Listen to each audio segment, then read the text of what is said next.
Selamat pagi, selamat siang, dan selamat sore untuk semua yang menonton. Saat ini kami akan mempresentasikan atau menjelaskan tentang masa kependudukan Jepang di Indonesia.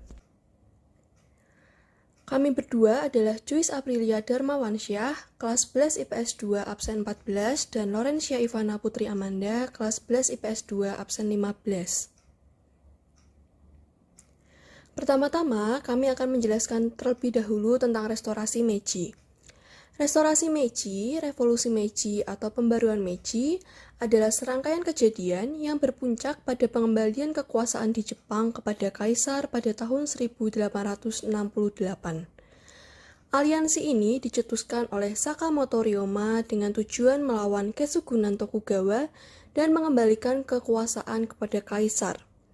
Pada 3 Februari 1867, Kaisar Meiji naik tahta setelah wafatnya Kaisar Komei pada 30 Januari 1867.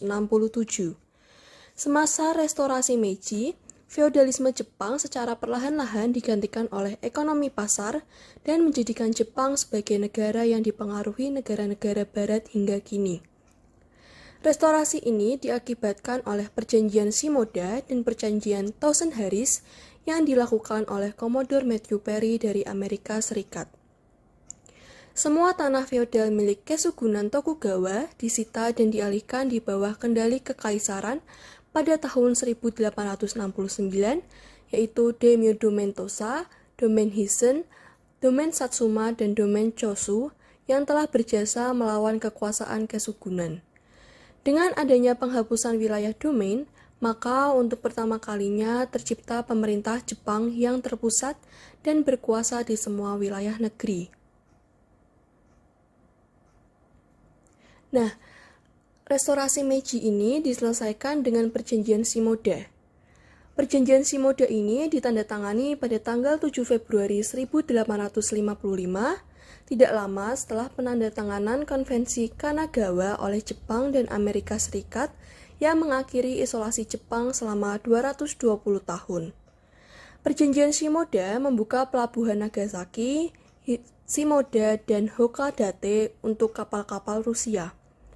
Perjanjian ini juga menetapkan perbatasan antara Jepang dengan Rusia di antara Pulau Etorufu dan Uruk. Sementara status Pulau Sakhalin masih belum ditentukan. Selanjutnya, perkembangan imperialisme Jepang. Yang pertama, Jepang merupakan negara yang menerapkan politik sakoku atau politik isolasi. Yang kedua, pada 31 Maret 1854, Commodore Matthew memaksa Jepang menandatangani perjanjian Kanagawa. Dan yang ketiga, di bukunya Pelabuhan Jepang menyadarkan Jepang bahwa sudah tertinggal jauh dengan bangsa asing. Selanjutnya, perkembangan misi restorasi Meiji dan kepercayaan Jepang adalah Shinto.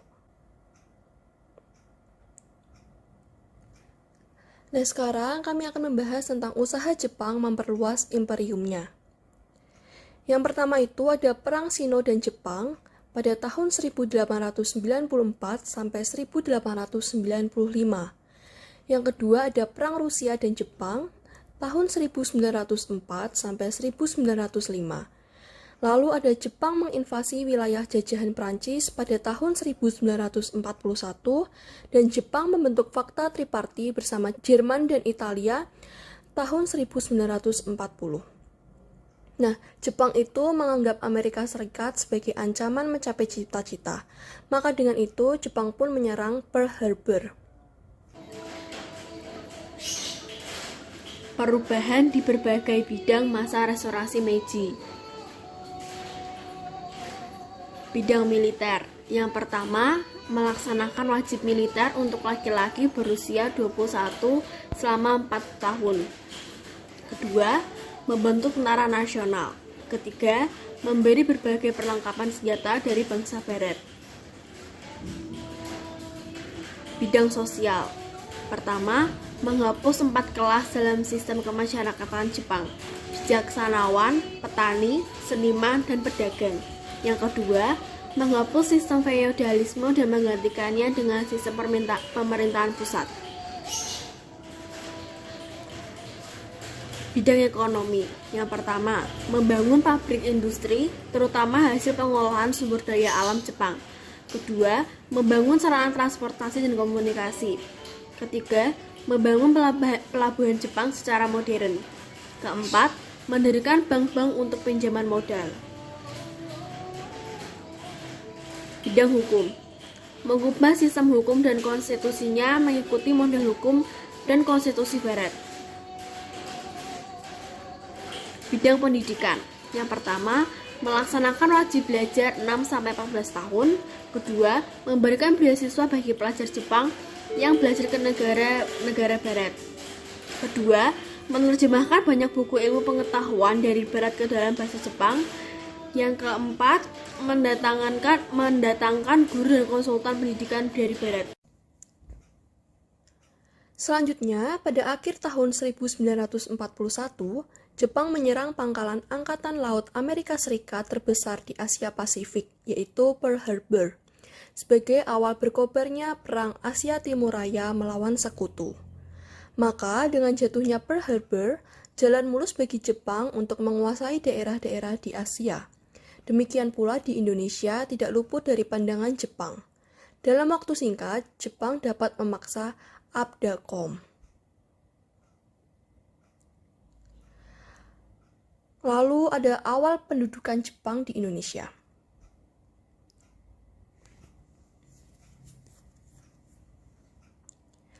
Lalu awal pendudukan Jepang. Yang pertama, imperialisme Jepang tahun 1937 menduduki Cina. Yang kedua, pada tahun 1940 menduduki Vietnam. Pada tanggal 8 Desember 1942, Jepang menyerang pangkalan Angkatan Laut Amerika Serikat di Pearl Harbor, dan Sekutu membalas agresi Jepang dengan membentuk pasukan gabungan Abdacom atau Amerika British Dutch Australian Command. Selanjutnya, kedatangan Jepang di Indonesia. Pada tanggal 11 Januari 1942, tentara Jepang Right Wing Unit dan pasukan Angkatan Laut Kure yang berjumlah 20.000 mendarat di pantai timur wilayah Tarakan. Dalam pertempuran ini, Belanda berusaha bertahan dengan 1.300 serdadu Batalion 7 Koninklijke Nederlands Indisch Leger atau KNIL dengan beberapa kapal perang ringan, pesawat tempur, dan bomber. Pasukan KNIL menyerah pada tanggal 12 Januari 1942. Lebih dari setengah pasukan Belanda gugur dalam pertempuran ini. Dengan demikian, Tarakan merupakan wilayah pertama yang jatuh ke tangan Jepang. Kemudian, Jepang pun mulai menguasai wilayah Balikpapan, Samarinda, Pontianak, Banjarmasin, dan Palembang. Pada bulan Februari sampai Maret 1942, Jepang melakukan serangan laut besar-besaran ke Pulau Jawa. Lalu, tanggal 1 Maret 1942, Jepang berhasil mendarat di 3 tempat sekaligus, yaitu di Teluk Banten, Eretan Wetan Jawa Barat, dan Kragan Jawa Tengah. Pertempuran Laut Jawa pun terjadi antara armada Laut Jepang dan armada gabungan yang dipimpin oleh Laksamana Karel Doorman. Akhirnya, pada tanggal 5 Maret 1942, Batavia pun jatuh ke tangan Jepang.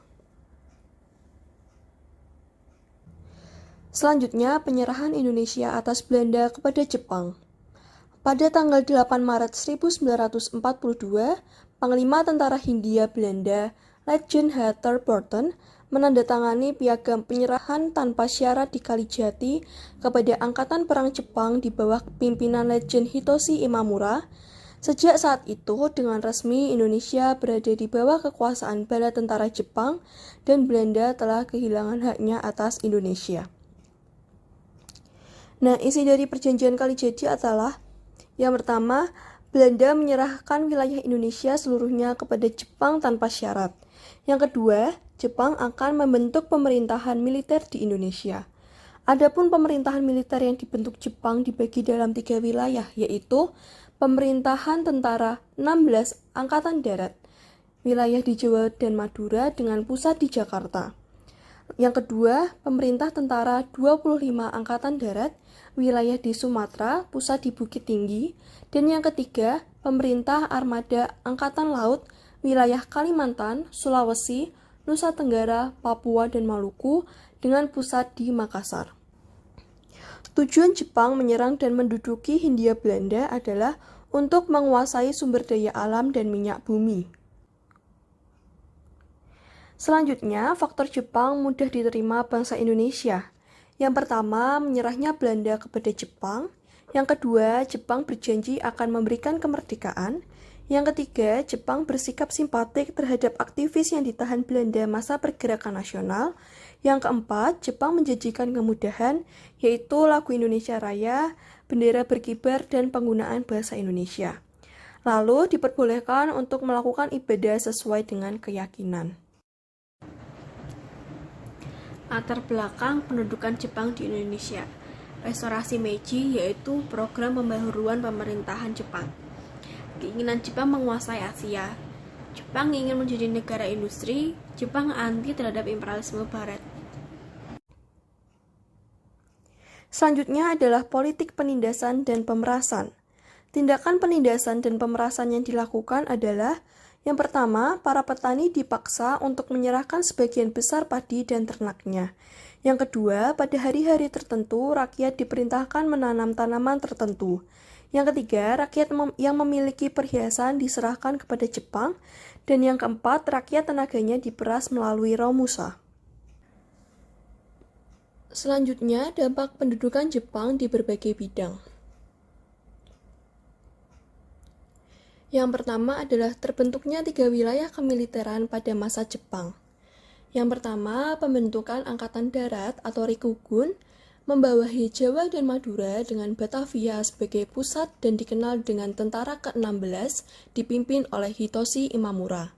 Yang kedua, pembentukan Angkatan Darat atau Rikugun yang membawahi Sumatera dengan pusat Bukit Tinggi, Sumatera Barat, yang dikenal dengan Tentara ke-25 dipimpin oleh Jenderal Tanabe.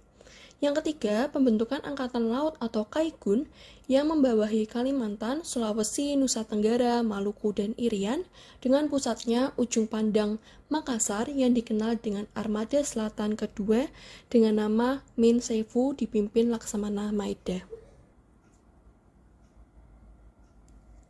Selanjutnya dalam bidang sosial budaya. Yang pertama ada Tonarigumi atau RT, yang kedua membangun jalan, gedung, dan perkebunan, yang ketiga Jugun Ianfu atau wanita penghibur, yang keempat dibuka perguruan ilmu kedokteran dan teknik, yang kelima Keimin Bunka Shidoso atau lembaga seni dan budaya yang disponsori oleh Kekaisaran Jepang di Indonesia selama pendudukan Jepang di Hindia Belanda dalam masa Perang Dunia II. Selanjutnya adalah terjadinya perubahan dalam sistem stratifikasi sosial, lalu Japanisasi, dan yang terakhir propaganda menggunakan kebudayaan lagu karya dan drama. Selanjutnya dalam bidang ekonomi. Yang pertama adalah membentuk Kumiai. Kumiai adalah koperasi model Jepang yang didirikan guna melindungi kepentingan ekonomi pribumi Indonesia. Yang kedua, dipaksa menanam tanaman jarak, dan yang terakhir sumber daya alam Indonesia dikuras habis untuk kepentingan pemerintahan Jepang. Selanjutnya pada bidang pertahanan militer. Yang pertama, pemerintahan Jepang ketat dalam mengawasi aktivis pergerakan nasional, dan Jepang menugaskan polisi rahasia atau Kempeitai. Yang kedua, Jepang membentuk berbagai organisasi semi-militer dan militer. Organisasi semi-militer dan militer yang dibentuk oleh Jepang adalah: yang pertama, PETA. PETA merupakan singkatan dari Pasukan Pembela Tanah Air. Pasukan Pembela Tanah Air atau yang biasa disingkat dengan PETA itu semula bertujuan untuk memperkuat pada Perang Asia Timur Raya. PETA dibentuk atas gagasan tokoh bernama Gatot Mangkupraja. Beliau mengirimkan sebuah surat kepada Gun Sekan, yaitu pimpinan militer tertinggi Jepang di Jakarta. Isi surat itu adalah permohonan dibentuknya pasukan para pemuda lokal untuk membela tanah air dari serangan pasukan sekutu dalam Perang Asia Timur Raya. PETA dibentuk pada tanggal 3 Oktober 1943.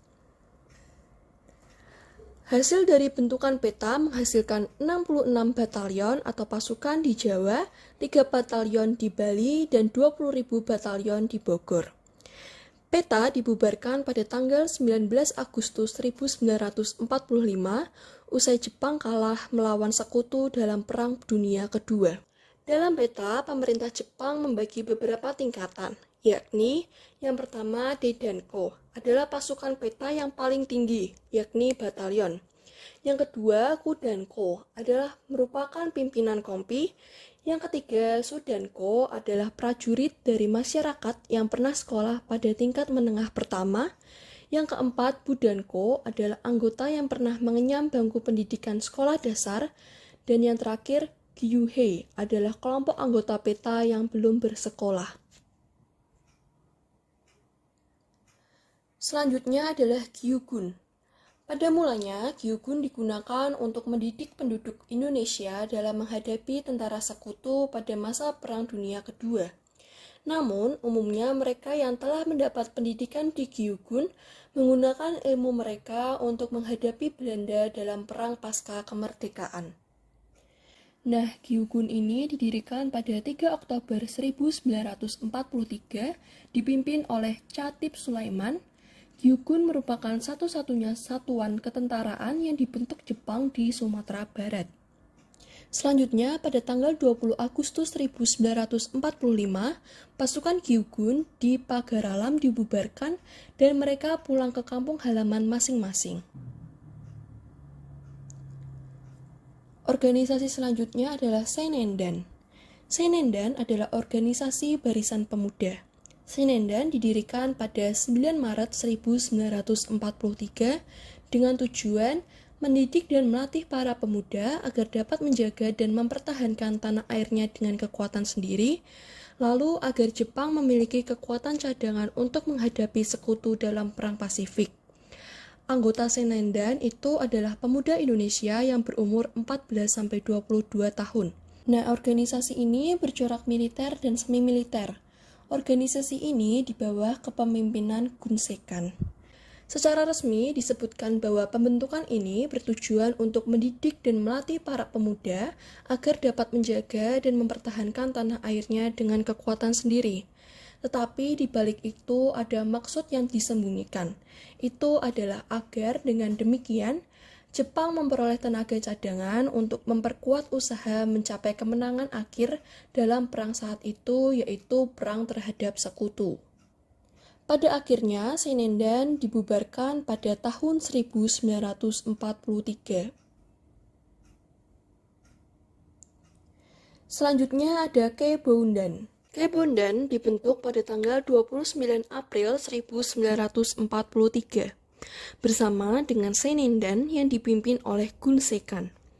Tujuan pembentukan Kebondan adalah untuk membantu polisi Jepang pada masa penjajahan Jepang di Indonesia. Tugasnya sebagai pembantu polisi, yaitu mengatur lalu lintas dan menjaga keamanan desa. Kebondan ini masuk dalam organisasi kepolisian sehingga kepala polisi daerah harus bertanggung jawab atas Kebondan yang ada di daerahnya. Selanjutnya adalah Barisan Pelopor. Barisan Pelopor adalah sayap pemuda dari Jawa Hokokai yang dibentuk pada Agustus 1944 oleh Insinyur Soekarno. Barisan Pelopor dipimpin oleh Insinyur Soekarno, Sudiro, Dr. Muwardi, R.P. Suroso, Oto Iskandar Dinoto, dan Dr. Buntaran Marto Atmojo. Di sini, pemuda dipersiapkan untuk gerakan perlawanan rakyat dan latihan-latihan lebih kemiliteran. Seluruh anggota Barisan Pelopor itu heterogen dan terdiri dari berbagai kalangan pemuda, baik itu yang terpelajar, pendidikan rendah, atau tidak berpendidikan sama sekali. Dari sistem ini diharapkan terbangun solidaritas untuk persatuan dan kesatuan seluruh anggota. Selanjutnya adalah Fujinkai. Fujinkai adalah bubaran dari organisasi sosial yang dulu bernama Pusat Tenaga Rakyat atau Putra. Setelah Putra dibubarkan, Jepang membentuk Fujinkai pada Agustus 1943. Selain beranggotakan para ibu, Fujinkai juga punya bagian pemudi yang bernama Joshi Saimentai, yang adalah para gadis yang berusia di atas 15 tahun. Selanjutnya adalah Gakukotai. Gakukotai adalah resimen tentara pelajar, bentukan tentara pendudukan Kekaisaran Jepang yang terdiri atas pelajar dari tingkatan usia sekolah menengah di negara-negara jajahan mereka, seperti Korea, Cina, Malaya, Burma, dan termasuk Indonesia, yang dahulu bernama Hindia Belanda. Kekaisaran Jepang mewajibkan setiap sekolah menengah untuk membentuk Gakukotai. Setiap sekolah lanjutan menjadi cutai atau kompi, kelas yang berada di dalamnya menjadi sotai atau seksi, dan setiap regu dalam kelas juga dibagi menjadi beberapa buta. Buta adalah regu atau kelompok. Selanjutnya adalah Heiho.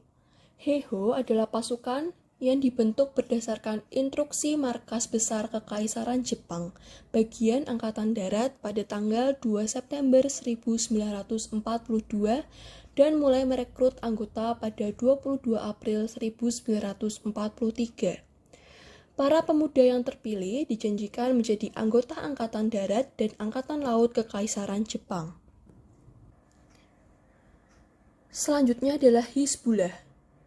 Pada tanggal 13 September 1943, permohonan pembentukan satuan militer turut diusulkan oleh 10 ulama, yaitu Kiai Haji Mas Mansur, Kiai Haji Adnan, Dr. Abdul Malik, Karim Amrullah, Guru Haji Mansur, Guru Haji Khalid, Kiai Haji Abdul Majid, Guru Haji Jakub, Kiai Haji Junaidi, Muhtar, dan Haji Muhammad Sadri, yang menuntut agar segera dibentuk tentara sukarela, bukan wajib militer yang akan mempertahankan Pulau Jawa.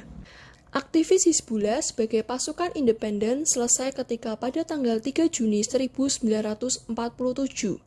Presiden Soekarno mengumumkan pembentukan Negara Nasional Indonesia atau TNI.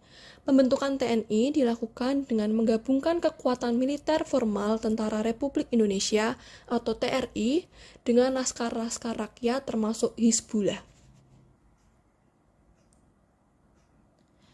Selanjutnya adalah perlawanan terhadap pemerintah Jepang. Ada dua, yaitu perlawanan kooperatif dan perlawanan bawah tanah. Perlawanan kooperatif itu dilakukan oleh I.R. Soekarno, Dr. Andes Muhammad Hatta, Kiai Haji Mas Mansur, dan Ki Hajar Dewantoro. Kalau yang perlawanan bawah tanah itu adalah kelompok Sukarni, yaitu dengan cara menyebarluaskan cita-cita kemerdekaan, lalu kelompok Sutam Syahrir, yaitu mengajak pemuda untuk mempersiapkan diri menyambut kemerdekaan, dan kelompok Ahmad Subarjo, yaitu menghimpun pemuda untuk belajar tentang nasionalisme. Selanjutnya, pemberontakan yang timbul akibat kekerasan yang diterima bangsa Indonesia. Yang pertama, Aceh angkat senjata. Yang kedua, perlawanan di Singaparna. Yang ketiga, perlawanan di Indramayu. Yang keempat, rakyat Kalimantan angkat senjata. Yang kelima, perlawanan rakyat Irian. Dan yang keenam, peta di Blitar angkat senjata. Selanjutnya, berakhirnya masa pendudukan Jepang. Yang pertama, Jepang janji memberikan kemerdekaan bagi bangsa Indonesia. Karena menjelang akhir 1944, Jepang mulai mengalami kekalahan. Jepang berupaya agar tidak kehilangan wilayah Indonesia. Salah satu upaya tersebut dengan memberikan janji kemerdekaan. Selanjutnya, membentuk Badan Penyelidikan Usaha Persiapan Kemerdekaan Indonesia atau yang biasa disingkat dengan BPUPKI. Dalam BPUPKI terjadi dua sidang.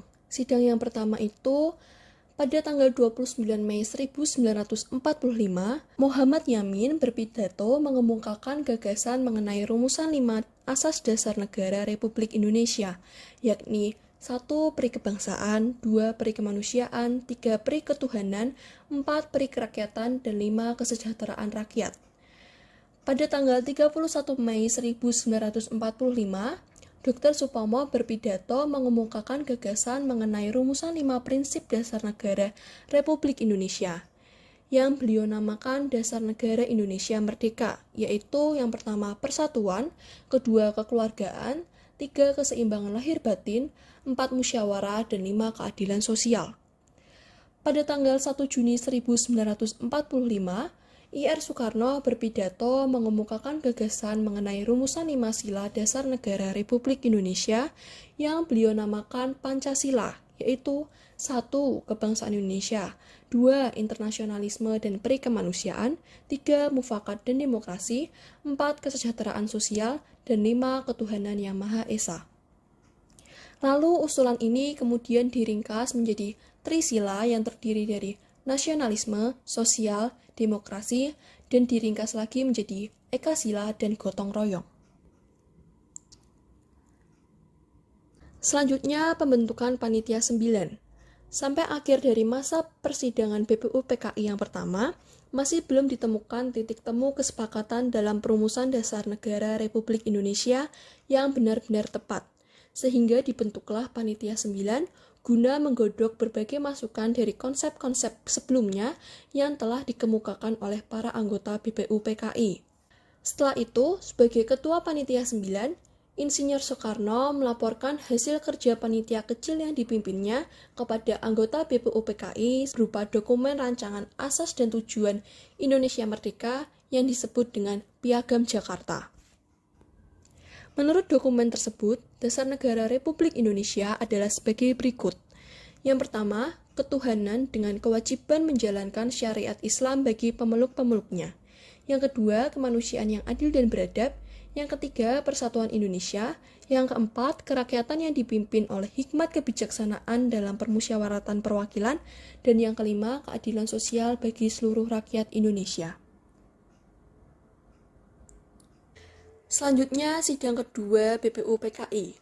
Pada tanggal 11 Juli 1945, sidang panitia perancang Undang-Undang Dasar yang diketuai oleh I.R. Soekarno membahas pembentukan lagi panitia kecil di bawahnya, yang tugasnya adalah khusus merancang isi dari Undang-Undang Dasar. Selanjutnya, persiapan kemerdekaan dilanjutkan oleh PPKI.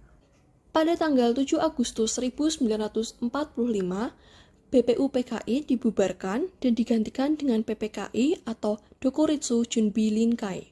Anggota dari PPKI berjumlah 21 orang yang dipilih oleh Marsekal Terauchi. PPKI bertugas menyiapkan kemerdekaan Indonesia. Pada tanggal 9 Agustus 1945, Jepang akan menjanjikan kemerdekaan kepada Indonesia pada 24 Agustus 1945. Yang terakhir adalah kronologi kekalahan Jepang oleh Sekutu. Kondisi Jepang dalam Perang Asia Timur Raya semakin memburuk. Satu persatu wilayahnya mulai diambil alih oleh Sekutu. Akhirnya pada 6 Agustus, kota Hiroshima dijatuhi bom. Dilanjutkan pada 9 Agustus 1945, kota Nagasaki dijatuhi bom. Lalu Jepang menyerah tanpa syarat kepada Sekutu. Sekian dari kami, semoga informasi yang kami berikan bisa bermanfaat bagi semuanya.